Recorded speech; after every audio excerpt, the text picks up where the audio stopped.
What's up, guys? I'm not in Charleston, I'm in Ohio, and I've been waiting to show you guys Interview 100. I feel like it's like Pokemon, you know, whenever you're like, who's that Pokemon? I've given that energy for like the last month. And this is the Pokemon. I'm the Pokemon. If that makes sense. I'm just kidding, guys. I got Interview 100, I got 𝙄𝙣𝙩𝙚𝙬. Oh, listen. I don't even gotta introduce him. It's the up and coming fighters, Mindless Hawk. Let's go! What up, bro? Thanks for having me, bro. It's been unmatched, bro. And I just can't believe it. Your dreams can come true, guys, if you really just, you really just reach out and go do it, you know, and be different, be mindless. Yeah. So let's start with the beginning, bro. Where are you from? Where were you born? I was born in Baltimore, Maryland. Dundalk, Maryland. I was around all them areas like that, and ended up here in Ohio now. Okay, so did you go to elementary school in Baltimore? Yep, everything until I went to college was all in Baltimore, everything. Okay. Yep. What do you remember the most in elementary school? Oh, man, elementary school. Mm-hmm. Were you like really mindless at that point too? No. No. I remember one thing, I didn't like going there at all when I was in elementary either. What was what was holding you back? Like just having to sit in the desk and probably stuff? Books for real. Yeah. I don't like books, reading, that stuff. What were you doing? Like, I know you maybe were out doing kid stuff, or were you doing kid stuff at that? I was playing sports, school? baseball, football, everything that you can think of. Any type of sport I was trying: soccer, baseball, football, basketball, all of it, all the crazy stuff. Okay. Yeah. So did you, at that age, and I'm only asking because, you know, a lot of times we go through things that make us realize like, oh, this added up to become what I am now. Did you have any moments like that growing up? Yeah. When I started wrestling, I realized like the football added into there. When I came into here, I realized like when I teach people how to throw a punch and stuff, now I'm like, pivot like you're throwing a bat, or I'm like line up the shot like you're a linebacker trying to tackle and stuff like that. So everything I've done in the past has led up to me being an athlete. What age did you like kind of start noticing things like being different for you? When I was in high school mostly, I could tell that I was a different type of athlete. Still Baltimore though? Yeah. Still Baltimore. Yep. So elementary school, middle school, and high school was strict like Baltimore. Yeah, everything. You didn't travel anywhere else? No, move anywhere? It was all Baltimore. I was just stuck in Essex, Dundalk. Wow. Yeah. So do you like, and I'm only asking from like, you know, some people like LeBron James represents Cleveland and stuff. Do you feel like you represent Baltimore, Maryland? Yeah, I represent Baltimore, Maryland. Yeah, I was born and raised there, so I got to represent. But I definitely, Ohio was a part of that too now. So hey, I got to represent too, bro. But yeah. Who did you look up to at that age? Like even just like, not just elementary school, because I'm going to go back into middle school, but like high school. Who did you look up to? Probably a lot of my coaches and stuff like that. My football coaches, my wrestling coaches, my dad, of course. I was looking up to him, and yeah, that's pretty much what my whole life been sports ever since I was a youngin'. Right. Yeah. So how was middle school? Like, did you do anything else in like other than sports? Like, were you in choir? Were you like? Oh, I did. I was in chorus in 6th grade. I played the triangle. Okay. Yeah. Hey, I could see you. Yeah, and I have bad ADHD, so the whole time I was even doing chorus and stuff, I was worrying about other stuff, messing with people and stuff. I was trying to sing and stuff. Were you a bully? Like no, I was not a bully. I was a class clown. No. You were a class clown for sure. Okay. Did you have good grades in school and stuff like that? Or I was really good at cheating. But don't be cheating. Do your schoolwork, because I don't know nothing about school now. So what's some advice you would give anybody else that's like maybe struggling in high school and stuff like that? Because I could tell you are a very people person, man. Yeah. You've done a lot of stuff for the community. You know, since you've been signed with UFC, and even before UFC, I felt like you were showing a lot more love too. Yeah. Because like looking back in your past, it's like, dog, you're a people person. Like you're really. Like for real, I looked up to you in the short period of time that we met, and appreciate it. You make a lot of impact. So like, what's one advice that you would give anybody that's struggling in high school? Yeah, definitely like struggling with the high school and thing. just in experience in high school. Yeah, that age. Definitely like pay attention, man. It's way better to know what you're doing in high school and know what they're trying to teach you, because a lot of it you do need it eventually at some point, but just pay attention and keep surrounding yourself around good people in high school. Don't surround yourself around the wrong people in high school, and stay in school while you have to be in there. Okay. What high school did you go to? We never got a chance to I went to Dundalk High School, and then I transferred my senior year to Kenwood High School. Okay. Yeah. And you did wrestling and stuff there? I started wrestling my junior year, and I won. I was my first state placer in high school in 16 years, my senior year. And football all throughout high school and baseball. Do you like get nervous anymore? Like since you've had so much experience dealing with. Oh yeah. I definitely. Is it more like nervous? It's like controlled nerves. Or, it's controlled nerves. It's controlled nerves. How do you now. control it though? I just remind myself that I'm meant to be there. I remind myself that I've been doing this for such a long time now. It's literally a part of my life. I lived in the gym, live above the gym. I did wrestling my whole life now. Football, baseball. I've competed in front of big crowds, small crowds. It's just me now. It's just who I am. So after high school, what was Mindless Hawk doing? Like, what was the agenda after high school? After high school, I decided that my whole life, I was like, I'm gonna go be a football, NFL, baseball, MLB, and then I ran into the wrestling room my junior year and got a full ride. I didn't want to pay for school, so I was like, I'm gonna take that full ride. Who'd you meet to like start everything? Like, was it just somebody at a gas station, or did you like, for fighting? Yeah, just in general. Fighting started when I was at college. My second year at Notre Dame, I actually ran into a fighter here, and I realized what it was. But I used to peek my head into the room. It's a big college for wrestling, so we had a lot of MMA fighters that come there and train with us just because we got good wrestling. And I would peek my head in when they were doing MMA and be like, what are they doing? Because I didn't know what it was or pay attention to it that much beforehand or nothing like that. I would watch some documentaries and be like, those guys are crazy. But yeah, I just started seeing what they were doing. I seen that wrestlers are very successful in the sport and took it on 100%. Which, bro, you're a very good wrestler. Watching your highlights and stuff like that, like is that something you feel like that's your top? Yeah, I love wrestling. Yeah. Who do you look up to in the wrestling wise? Because there's a lot of people like, I mean, you could even, the guy who just fought Derek Lewis, like that man was a pro at wrestling. Yeah, he's really good at wrestling. Derek Lewis down. So like, is that what you're trying to reach? Like that level of being able to like? I feel like I'm already capable of doing that. I want to show the world my hands now, because my hands just as good as the wrestling. Right. But I'm ready to show everybody else the hands. So how do you go about your training and all that? Because now that you're signed with UFC, that's huge, bro. Every time, bro, you gotta slow my class down. How does that feel? Like, I know I kind of asked a different question, but how does that feel to be able to say you're officially signed to UFC? It feels really good. That's what I came here for. That's what I moved here for. I was before I even came here, I was living in my buddy's basement. That it was tough, crazy times. We still talk about it every day now. And I was sleeping on the floor with blankets that were over top of 3 pillows, and we had the bed split off from shoe boxes, and we were just living down there, living life, and talking about, bro, you're gonna be in the UFC one day, bro, you're gonna be on the video game. So you feel like you manifested? It was just crazy, bro. Yeah, it was just crazy, bro. Did you ever, I know I've asked something similar, but did you ever think that you would be in the UFC? Like, that's a big accomplishment. I knew I was going to the UFC. That's not normal, you know what I'm saying? Yeah, I knew I was going to the UFC. Of course, you get them times where you're like, damn, am I going to make it? Am I good enough? Everybody gets that. I'm sure everybody gets it in every type of career There's always room for improvement. Yeah, you know, it's just being able to put yourself in uncomfortable positions. Which I feel like you've done that a lot. 100%, I just kept reminding myself that I can make it. I'm meant to be there, and now we're here. What were you going through before all the signing and all that? Like the pressure, what if I don't make it? Like, what were you thinking and stuff? The day of? No, like before you even got signed, like to lead up to it. Like, how were you feeling? Like, was it like, if I'm gonna disappoint people, and if I'm wording this wrong, I'm sorry guys, but you know what I'm saying? Like, like disappointment. You don't want to lead off to, I'm gonna be this big UFC fighter, and it's like you don't do it. How'd you handle all that pressure? Especially like with people that don't even know like about the sport and stuff. Like it's crazy to hear everybody's input when they don't even do the sport. It's just, but like, of course you want to make everybody proud and stuff, but I started realizing I had to do it for myself. I had to make myself proud before anybody else could be proud. I had to grow as an individual, grow as myself, and the rest will just evolve around me. Which it has. When did you get the Mindless Hawk name and nickname? That happened right when I came here. Everybody in high school called me the Hawk and stuff like that. Like, I was in newspapers before I Have you watched the Hawk? Like, are you a big fan of it? So it just kind of clicked. Yeah, but I used to slam people all the time in my wrestling matches in high school, and I used to get DQ'd out.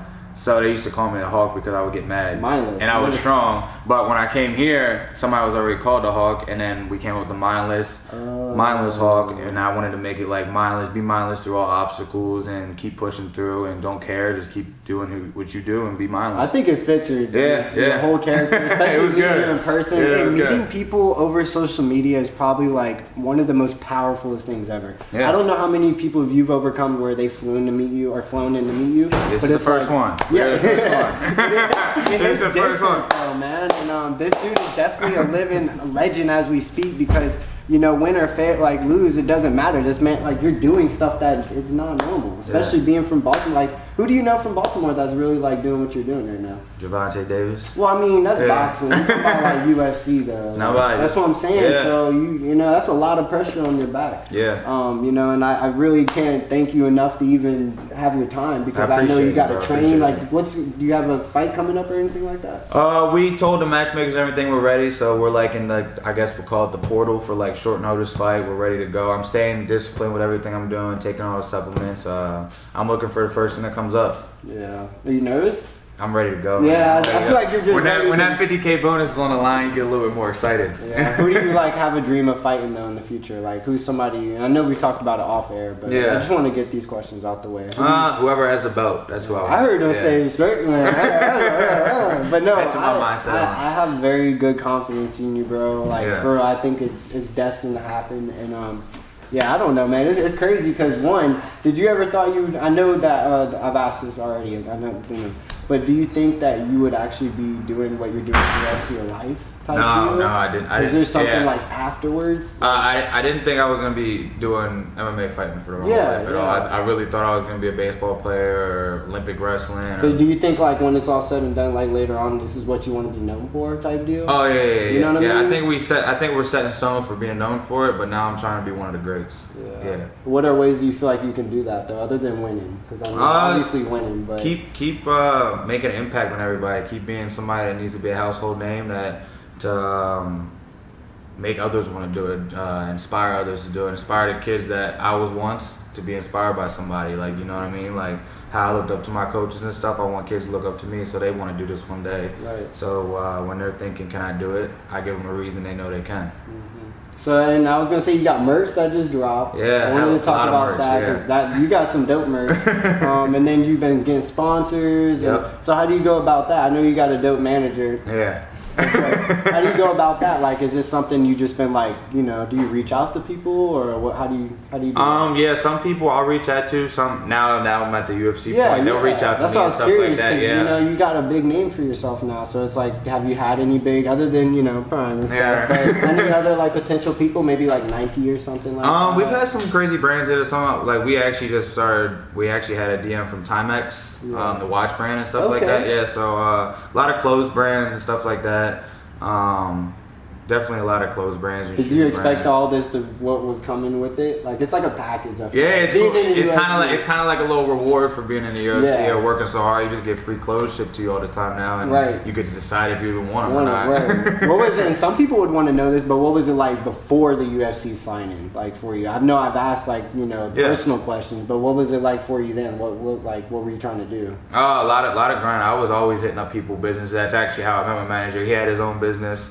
And he didn't sponsor me, but no, I'm just joking. I always mess up the story because I forget he actually did sponsor me at the time. He gave me a check and stuff, but I was hitting up 30, 40. I feel like y'all have grown a friendship more than anything. Oh yeah, if there was no money or business involved, we'd still be I can homies. tell, man, because that's what makes them really real. Like, dude, and you got Snipes behind the scenes. Like, it's just a whole over there. Like, you got a whole clique. It's like a family. So this is Demolition Gym, right? Demolition Fight Team. Yeah. So like, when did you actually like start all this here? Like, I know you talked about it a little bit, but I'm trying to dig into like the personal stuff. 100%. So I was actually back in Baltimore, and the guy I told you I met at Notre Dame, his name's Forrest Golden. He seen that I was doing stupid stuff back home. I was selling drugs and stuff like that, and I shouldn't have been. It was dumb. Don't sell drugs. Don't do drugs. But he called me and he was like, come out to the gym. And for some reason I was like, all right, cool. I packed a little bit of stuff I had from my buddy Gates' house and moved into the back of the gym where he now stays. And I started training 3 times a day, every single day. And the goal right away, I still had my full ride for Notre Dame. So my coach was like, hey, I'm not telling you to leave school, but if you do leave school and you don't go back, you will be in the UFC. What were you majoring in Notre Dame? Or what were you trying to do? Bro, I ain't gonna lie, I didn't do the school stuff. Oh, you were just... I was just wrestling, bro. So what's maybe some advice you would give anybody that's before they get in college? Because definitely, like, you gotta love schoolwork, for real, because you're doing a lot of it. And I personally hate schoolwork. I don't like doing it at all. But if you're gonna go do a sport in college, you got to do the schoolwork too, or you ain't playing no sports in college. Like there's no way. I redshirted every year because my grades were so low. Right. Because I wasn't good at schoolwork. I don't have enough focus. Not saying you regret college, but do you regret maybe taking that step? The only thing I regret about it is not paying attention in high school. Because if I would have paid attention in high school, it would have been easier to do in college. But it was really hard in college because there's so much schoolwork. There's times 3 than high school. So I was like, geez, this ain't gonna work out. Right. So and I had to pick a different path. I wanted to ask, did you feel like your friendship, it was hard to have friends in college too? Because it's like maybe some of the friends that you're surrounding yourself are gonna ruin, like, I wouldn't say ruin your life, but maybe potentially set you up for, you know, not being able to be a UFC fighter. A felon. Yeah. Oh yeah, 100% big on like the surroundings you have. I preach it to everybody. Like the surroundings you have can create you out to be who you want to be. So if you're hanging around a whole bunch of people that are doing stupid things, you're more than likely to be doing stupid things yourself. But you're hanging around a couple people that want to go to the UFC too. People that want to train full time, people that are training full time, they want to do everything right so they can make their goals happen.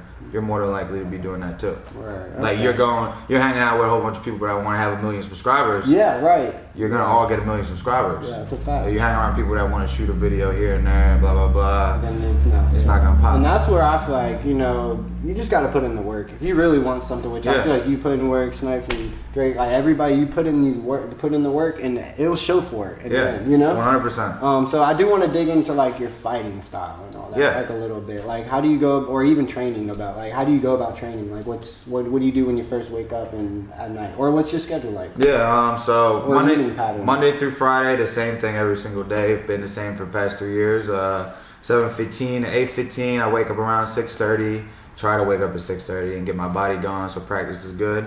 We got a little break. That's where I eat breakfast, and then 10:30 to 11:30. Is it just like peanut butter and jelly sandwiches? What kind of meals? Before it was peanut butter and jelly, but now UFC's been blessing me with some meals and stuff, so we get different stuff every week now. Last week I had a Titan burrito. It had chicken, eggs, was it good? beans. Yeah, it was actually fire. Right? Yeah. Hey, my dog's like, oh my god. Yeah, they sent 3 different choices for every meal of the day now, so it's pretty crazy. I'm very blessed to have it, and take my vitamins now. I take a whole bunch of vitamins. I take like 12 vitamins. You jog? You like running? So we do about all together in the room about 1 mile to 2 miles a day with just what our warm ups and stuff. Yeah. But I'm not big on the running outside and everything. Especially out here. I do all cold, my, it's too cold, bro. It's cold out too here. cold. But I do all my cardio in here. Everything I really do for training is in this building. Okay. And it has been since I started. What do you feel like? Sorry, I had like a little high. What has been your main focus in your training lately? Main focus is and you don't have to give out the sauce. It's like a thing, but it's like some people would want to know, like, what have you been focused on? Are you trying to get your striking better? Yeah. We've been learning a lot on striking and putting everything together. So, when we come to the is that what you feel like you need though? Yeah, 100%. Just being more confident with the hands, and because I know I can take everybody down, but the people want to see these. So yeah, you're right. You gotta so make you the think fans happy. It's more of like putting on a show? Yeah, we gotta make the fans happy. We gotta make the fans happy. Yeah. So what do you look forward to in your next fight? Like, are you trying to get that knockout? Or are you trying to get the whole like, you know? Oh yeah, we're 100% getting the finish. Yeah, you're getting the finish. Yeah, I just want to hear this, man. I didn't fly out here for this man to be like, oh, maybe wrestle him for 4 rounds. No, I need a knockout. Nah, we're getting a finish. Yeah, I want to get my manager, my coach, all a little bonus. Is it going to be a Mazadov in it? We'll see, he need him, right? Yeah, he need him. I don't think I'm going to get a knee, but I'm going to break somebody pretty bad, yeah. No, that's cool, man. I hope we kind of asked, or, you know what I mean, filled in all the questions. That we can put this at the beginning of the highlight when it comes out. Right, yeah, definitely, bro. Is there anything you want to tell people, maybe, that you've been waiting to talk to people about, or, you know, just let out some feelings? Or? Nah, I was just mostly excited for this 100th episode. Yeah, I know, man. And it's living up, I feel like it's lived up to its hype because I like to plan everything. I'm very strategic, you know, because if we sit here, and I know I told everybody, but you cram everything in one video, it's like, oh my god, we didn't talk about it. Yeah, I feel like the next interview will be a lot better because then it's like strictly like, what have you been doing? You know, so what's been going on? You know, and even I didn't even know you went to Notre Dame, bro. That's pretty cool because I'm an Ohio State fan and I don't like Notre Dame. So, like, how do you go about that? Like, you lived in Baltimore and you went to Notre Dame. Is it in the same area? No, Notre Dame was actually in Cleveland. Notre Dame College, it was about 2.5 hours from here. So did you just get a scholarship? Yeah, they gave me a full ride actually. Yeah, they gave me a full. Yeah, they gave me a full ride. I didn't have to pay for books, food, or nothing. I actually gained like 20 pounds the first semester because I kept eating. Yeah. But yeah, it was crazy. It was definitely a different experience too. I was sleeping in the wrestling room there because I was always trying to wrestle, and I kept getting redshirt because of my grades and all the stupid stuff. I actually started off at Urbana University, and I went there a semester. I transferred over to Notre Dame, but the reason they kicked me out of Urbana is because I gave them the wrong SAT scores on purpose because my grades were so low. Yeah. So I tried to fake my SAT score and forge them so I could wrestle. Right. Hey, that's a testimony. Hey, we got all the way till the first practice and they caught me. I took the heavyweight spot while I was there too. Did you feel guilty whenever it happened? And I was butthurt, but I knew I was gonna figure out a way out of it to get into somewhere else. And it doesn't rain forever. Yeah, like you see the sun's out now. So like, what would you want to give advice to anybody who's fighting right now, like to stay strong, keep going? Like, what is something you would want to tell another fighter? If you're fighting, you got to do it 100%. You can't do it here and there, like half-ass it. You got to do it. I want this for everything. I got to sleep it. I got to breathe it. When you're sleeping, you got to dream about it. When you're eating, you got to think about what this food's doing to your body. When you're out in public, you got to think about, is this what a fighter would do? Is this what somebody from the UFC would like me doing? When you're around the people you're around, you got to be thinking of these right people to be around to be able to make it. And just keep bettering yourself, because the sport, it does way more for you. And if you've been fighting for long enough, you can tell what it's done for you. It brings you peace. If you're crazy enough, it brings you peace and you actually love it. It helps with just way more than just fighting. It helps you become a man or a woman, and it just helps you become who you are. What is your favorite fight? Like, what has been your favorite fight so far? Of my career? Yeah. My LFA title fight, it was against a really good Russian. He's been fighting his whole life, like 20 years. Russian Olympic wrestler, and we went 5 rounds. My first 5-round fight, I lost the fight, but we went all 5 rounds. It was the first war I've been a part of, and I really knew after the fight how good I was. I kind of showcased. I was able to showcase everything I did. I threw my hands. I wrestled with a Russian wrestler. What were you thinking? I don't mean to cut you off. What were you thinking what are you thinking when you're fighting though, like in the cage? Like, are you kind of like mindless for real? Honestly, I don't remember all the thought. I remember a little glimpse of everything in my face. When you get in there, the best way I've ever explained it, I feel like, was a cop camera. When somebody's running on a cop camera, how it's like fading in and out and like it's shaky. That's kind of like what it feels like. Can you train for that to be able to control those moments? I feel like the only way you can really train for that is being in the cage. Yeah, I was about to say more experience. There's nothing else, like even being in here going live goes, it doesn't feel how it does in the octagon at all. There's no audience. It's like you're with your homies. Like I used to do this with Gates back in the day. We wrestle around in the room. He put me on arm bars and stuff like that. Like it's the same thing here, but it doesn't compare to being in front of Dana White. 500,000 people watching. Millions, realistic, like minimum, because it's all over the world, you know. Yeah, but ready for that though? Like the limelight, like the Israel Sanya treatment, like the Braun treatment, maybe being an underdog for someone. Are you ready for that? Yeah, I feel like I'm prepared for it. I fought over 20 times in the past 2 years. I fought boxing events. I fought for titles. LFA was one of the biggest UFC fight pass promotions. I fought against some of the best people in the world. The last guy I went against is from South Africa. He's one of the top, highest middleweight prospects in the world. And my last 6 to 7 fights have all been top prospects around the globe. Do you like study like the people you fight? Like, when I was an amateur, I would watch a little bit more, but now I just let my coaches do the job. I let them tell me what I got to do, and I just let it go. After a while, I just started getting used to it, and like he's just another guy that can bleed the same way I do. So I just let my coach take over. It's who wants it the most. Yeah. But how'd you go about getting signed into UFC though? Like, how was it just something you just kind of like? And you don't have to, bring it, but was it just you met someone and then you signed a contract, or like? After I got the win on Contender Series. Well, how'd you even get? Yeah. Like, how'd you even get in the process of it? Yeah. So. Do you have to battle somebody else? So after the LFA world title fight I was talking about, we thought we were going to get the contract if I won. I didn't win, so we had to go get a quick fight real quick, and we wanted to get in this year 100%. And I fought on Renegade Rumble 6 down at the Finley Cube. It was my first local fight that I've ever had, and I sold almost 300 tickets by myself to it. It was pretty cool being around the people I've been fighting around for a while. And we had 109 people back out after I had a middleweight fight scheduled. and we couldn't back out of the fight. We sold 300 tickets, so I said, let's just get whoever we can. And we got a heavyweight, so I had to bump my weight up. Yeah, I was walking around 193, yeah. 195. I got my weight up to 206, 207. We weighed in, went against him. I choked him out in the first round. And after we got done, I went back to my hometown and visited my sister.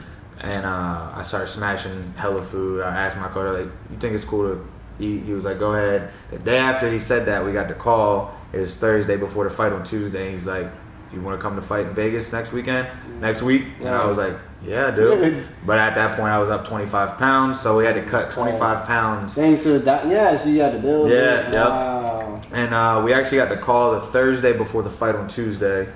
We had to fly out of Ohio because they thought I was in Ohio. So we had to leave Baltimore, drive to Ohio, get in the plane in Columbus, leave out to go to Vegas at 3. We got to Vegas by 5. And we had to get my eye exam. We left the eye exam place, went to the first MRI place. There was a bad storm in Vegas that night, so the whole MRI place was down. So we had to travel to another MRI place. And when we got there, I got in the machine. 10 minutes in, we got stuck in the machine. Wow. Because the electric went out there too. So then we had to go back to the first place. And luckily, they got I think the UFC made a call or something. And was like, hey, we need to get him in tonight. Because if we wouldn't have got the results in the night, over the weekend they weren't open, so we wouldn't have been able to fight Tuesday. So 9:30 at night, I'm at a hospital that was closed at 6, and we got my MRI done, and yeah, we got it done. I finally started cutting that Saturday. At that point, we were like 21 pounds over, and Monday morning at 3, we woke up and had 4 more pounds to cut. Weigh-ins were at 9. We woke up at 3, cut the last 4 pounds. I'm moving back and forth from the sauna bed to the. We turned the shower and the sinks up to hot in the bathroom because I started getting claustrophobic in the bed. And cut the last weight. My tongue was black. I'll send you the picture so you can put it up there and stuff. But my tongue was black. My eyes were sunken and everything. My pee was like Gatorade color. It was pretty bad. And yeah, we went out there, got the job done. I rehydrated and got the job done. What were you feeling whenever kind of Dana White was addressing that you were signed? Like he's giving you a chance. What were you thinking? I knew it was a really boring fight because of if I would have had a full fight camp and I didn't have to cut 25 pounds, it would have been a way different result. But we got the job done. But I knew that he wasn't gonna be happy with how it went down and how I think he was happy. I know he said that, you know what I mean, but I think he really liked the fight. I think he saw a prodigy. He's seen that. He looked at the backstory. He was like 25 pounds in 4 days is crazy. He sees that I'll make that happen for him. Yeah, that story, that's crazy. Nobody would even know what you went through before the fight. A lot of people see that I cut the pounds and everything. They don't realize that it really was 3 days and that I was doing the testing and the promotion. They were making, while I'm cutting all this weight, they got me doing these tests and everything and like promotion pictures, and I'm trying to rehydrate. They got me doing commercials, spraying sweat on me and stuff. It's just a whole bunch more stuff that they didn't see behind the closed doors that sucked to do while I was cutting weight.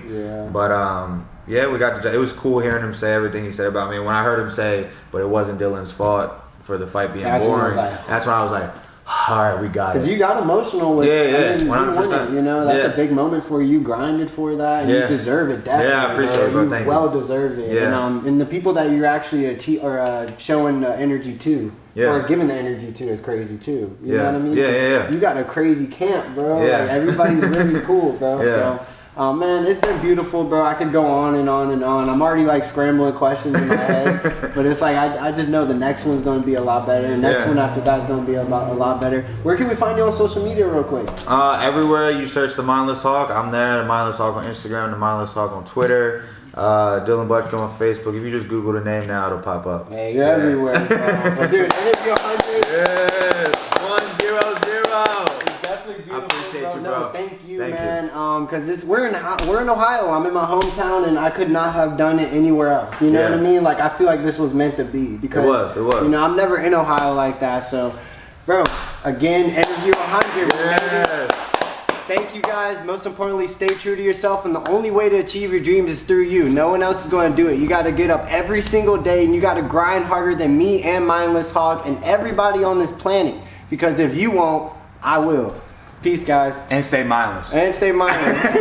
Peace.